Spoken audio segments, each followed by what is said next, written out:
বৃহস্পতিবার দিনে অথবা রাতে একটি তাসবিহ পড়ে আল্লাহ বলেন, বান্দা আমি তোমার হয়ে গেলাম, আজ তুমি যা চাইবা সব কিছু আমি দিয়ে দিব। সুবহানাল্লাহ ওয়া বিহামদিহি।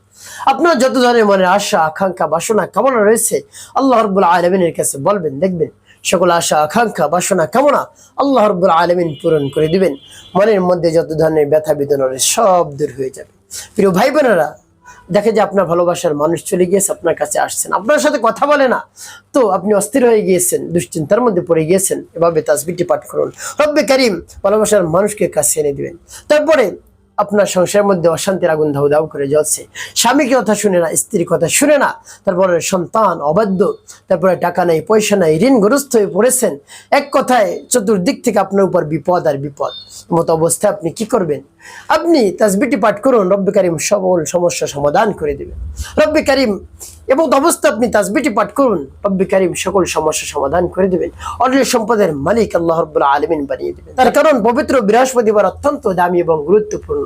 সেই দিন যদি আরো তাসবিহ পাঠ করতে পারেন, রব্বে কারীম খুশি হয়ে আপনার মনের আশা আকাঙ্ক্ষা বাসনা কামনা পূরণ করে দিবেন। বছরে 5টি রাত্রি দামি, বৃহস্পতিবার রাত, 2 রাত্রি, শবে বরাত, শবে কদর। তাই বৃহস্পতিবার রাত্রিকে আপনি মূল্যায়ন করুন।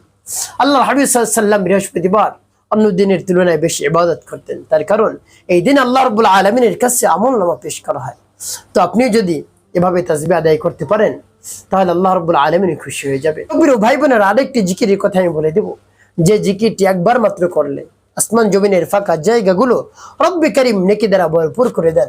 সেই জিকিরটির কথা বলে দিব, তারপরে বলে দিব কেমন করে আপনি আমল করেন। চলুন কিভাবে আমলটি করতে হয় জেনে নেওয়া যাক। আমলটি আপনি যদি করতে চান ভিডিওটি না টেনে দেখবেন, তাহলে সঠিক নিয়মে আমলটি করতে পারবেন। প্রিয় ভাই বোনেরা, তো আমলের শুরুতেই আপনাকে যে কাজটি করতে হবে, উত্তম রূপে পবিত্রতা অর্জন করতে হবে। বলতে পারেন হুজুর অজু সারা করা যাবে না? করা যাবে, তবে অজু অবস্থায় করতে পারলে ভালো। তো আপনি ধরে নিন অজু করেছেন, এরপরে কিবলামুখে উত্তম একটি জায়গায় বসেছেন, এরপরে জীবনের গুনার কথা স্মরণ করে ক্ষমা প্রার্থনা করবেন, আস্তাগফিরুল্লাহ আস্তাগফিরুল্লাহ আস্তাগফিরুল্লাহ। বাপুর ইস্তিগফারটি আপনি পাঠ করতে পারেন, আস্তাগফিরুল্লাহ রাব্বি মিন কুল্লি যামবি ওয়া আতুবু ইলাইহি লা হাওলা ওয়া লা কুওয়াতা ইল্লা বিল্লাহিল আলিয়্যিল আযীম। যখন পাঠ করে হয়ে যাবে, এরপরে আপনি সেই জিকিরটি পাঠ করবেন, যে জিকিরটার কথা আমি বলেছি। একবার পাঠ করলে আসমান জমিনের ফাঁকা জায়গাগুলো রব্বে কারীম নেকি দ্বারা ভরপুর করে দেন।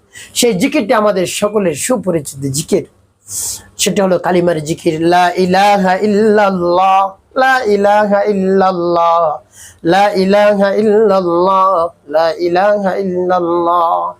এভাবে 99 বার পাঠ করবেন। একবার পাঠ করবেন পুরো কালিমা, লা ইলাহা ইল্লাল্লাহু মুহাম্মাদুর রাসূলুল্লাহ সাল্লাল্লাহু আলাইহি ওয়াসাল্লাম।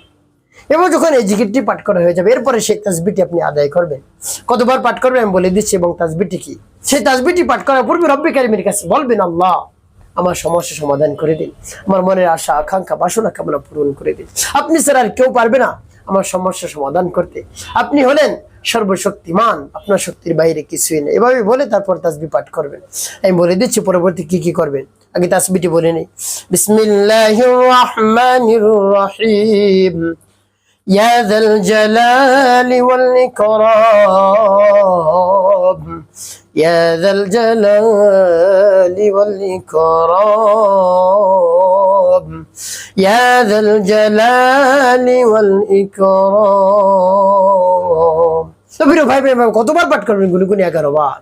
যখন পাঠ করে হয়ে যাবে, রব্বে কারীমের দরবার হাত উত্তোলন করে ফরিয়াদ করবেন, আল্লাহ আমার আশা আকাঙ্ক্ষা পূরণ করে দিন, মনের বাসনা কামনা পূরণ করে দিন। আকুতি মিনতি করে চোখের পানি ঝরিয়ে তার প্রশংসা করে তার বরাত্তর কথা প্রকাশ করে বলবেন, দেখবেন সাথে সাথে আপনার চাওয়া পাওয়া রব্বে কারীম পূরণ করে দিয়েছেন ইনশাআল্লাহ।